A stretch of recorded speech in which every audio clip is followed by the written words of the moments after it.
So back at Wade Creek, it's Thursday, February 18th. It's about 9 o'clock in the morning.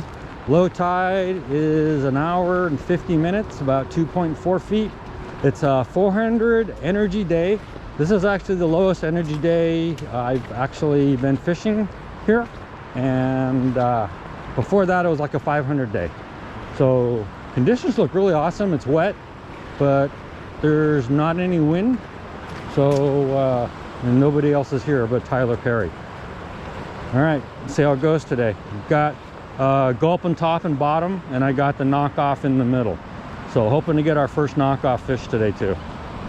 So just looking where to start casting, and the waves here look pretty decent because when I look at where we usually go at the trees, it seems like there's a lot of dead water. So I'm going to try right here and then work my way north.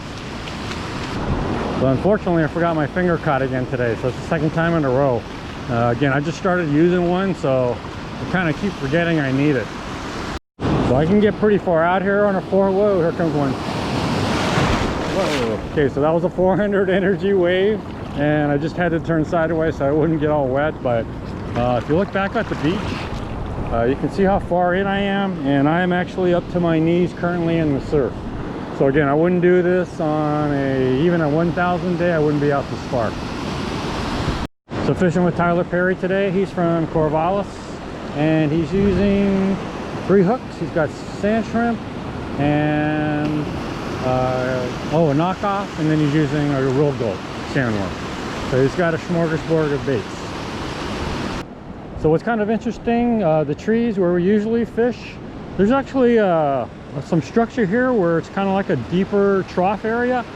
So maybe that's why when conditions are right, we always do well here. But it's much deeper here than where I just was, maybe 25, 30 yards down to the south.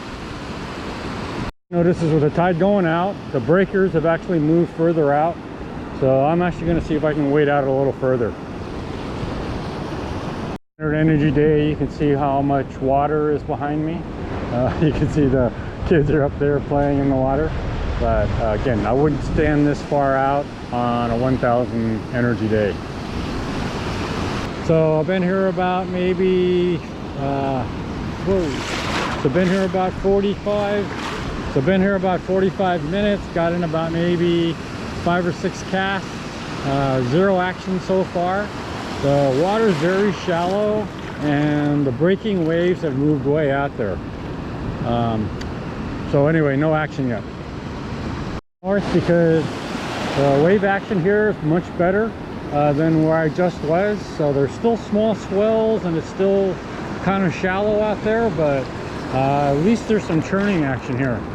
So I'm hoping for the best. I'm almost at the houses. I'm about halfway there. So I'm going to keep working my way towards the houses. So what's interesting about this part of the beach is that there's a lot of sandbars and troughs here I'm stepping into. There's probably about a foot difference in height. But again, as I go closer to the houses, it seems like there's more beach structure here.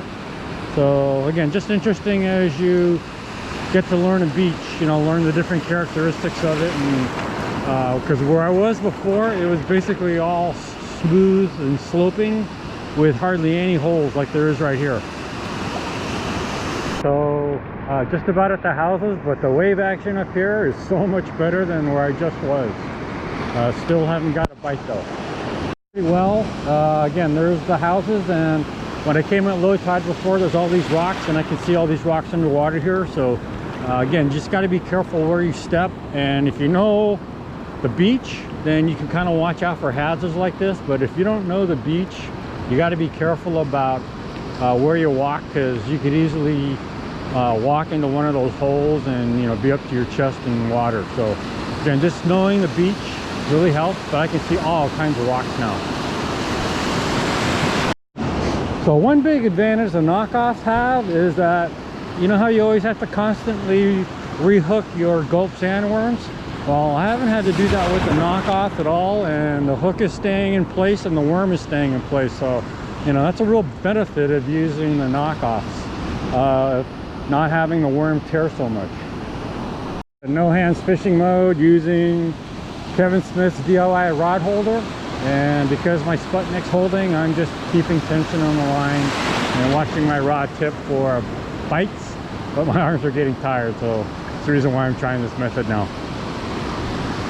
That's the disadvantage of fishing a rocky area, is that Tyler, his first cast down here, after rebaiting, he got a snag and lost his rig. So again, you just gotta be aware when you're fishing rocky areas, your chances of losing rigs are pretty high. This one looks like it's a small silver, so that's awesome.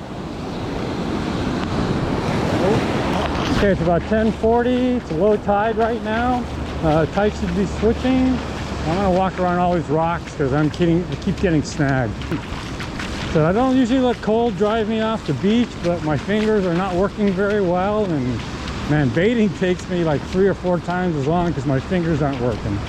So if I don't get something here soon, I'm gonna start fishing my way back.